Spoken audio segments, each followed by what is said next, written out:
Salut les amis, donc aujourd'hui nouvelle vidéo, on va parler condensateur. Donc comment tester un condensateur. C'est vrai qu'on en a partout des condensateurs dans toutes les cartes électroniques, dans les circuits électroniques, ça se situe dans la voiture, dans les appareils électroménagers, etc. Il y a vraiment de l'électronique partout maintenant, donc c'est bien de pouvoir savoir si un condensateur est mort ou pas. Donc du coup je vais vous montrer comment le tester et aussi au niveau visuel comment voir s'il est mort ou pas. Allez, c'est parti!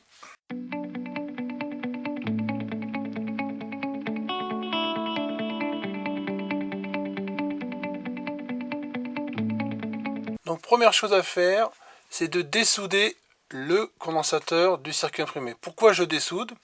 C'est tout bête, c'est que tout simplement, sur le circuit, il y a d'autres composants qui pourraient altérer la mesure aux bornes du condensateur et pourraient fausser la mesure pour pouvoir voir si ce condensateur est encore fonctionnel ou pas. Donc deuxième chose à faire, une fois que le condensateur est débranché du circuit imprimé, ce qu'il faut faire, il faut le vider de toute charge résiduelle. Donc ça, vous faites ça soit avec une résistance, soit avec un tournevis comme moi. Donc vous le mettez tout simplement en court-circuit. Donc voilà, je vais vous montrer. Vous prenez le plus et le moins et vous touchez comme ça. Et vous le déchargez. Voilà. Attendez un petit peu. C'est pour éviter toute charge résiduelle qui pourrait rester dans le condensateur avant la mesure. Donc la troisième chose à regarder sur un condensateur, c'est l'aspect visuel extérieur. Donc je vous ai pris deux exemples. Donc celui-ci, il est bon. Et celui-ci, il n'est pas bon. De visuel. Bon, après la mesure, il n'y a pas photo, on le voit tout de suite. Donc celui-ci, il est bon, pourquoi? Parce que vous voyez, dessus, il y a une croix. Et c'est un marquage un peu de faiblesse. C'est fait justement que s'il y a un court-circuit dedans, ça puisse s'échapper vers le haut. Donc vous voyez qu'il est parfaitement plat. Et j'ai le deuxième exemple, qui est là. J'ai posé l'autre, pardon. Vous voyez, il est gonflé dessus. On voit bien, il est un peu bombé. Donc ce qui fait qu'il y a eu un court-circuit dedans. Et du coup, il est pas fonctionnel, ça je vous le garantis. Mais cette croix évite justement de faire court-circuit vers le bas et que ça puisse s'écouler sur le circuit imprimé, et tout simplement pour éviter de l'abîmer. Donc après, maintenant, on va tester les condensateurs. Donc j'ai mis le petit bombé que je vous ai montré à l'instant dans une troisième main. Donc je vais mettre mon multimètre sur ohm, donc 6 kΩ, comme ici, nous y voici. Voilà. Et maintenant, je vais mesurer aux bornes du condensateur ce qui se passe, du moins. Donc je prends, voilà.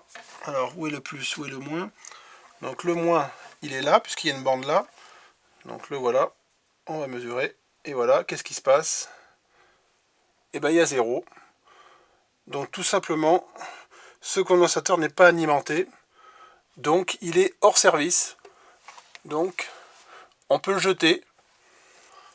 Donc on a le fameux condensateur noir que j'ai mis dans la pince là, qui au visuel était bon tout à l'heure, au niveau visuel extérieur. Donc maintenant on va le mesurer. Donc je me suis mis en 6 kΩ, donc normalement ça va monter à 6000 et ça va redescendre à 0. Donc on va voir.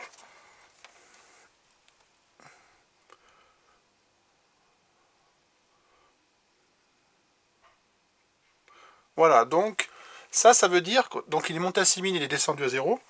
Donc ça veut dire que ce condensateur est fonctionnel.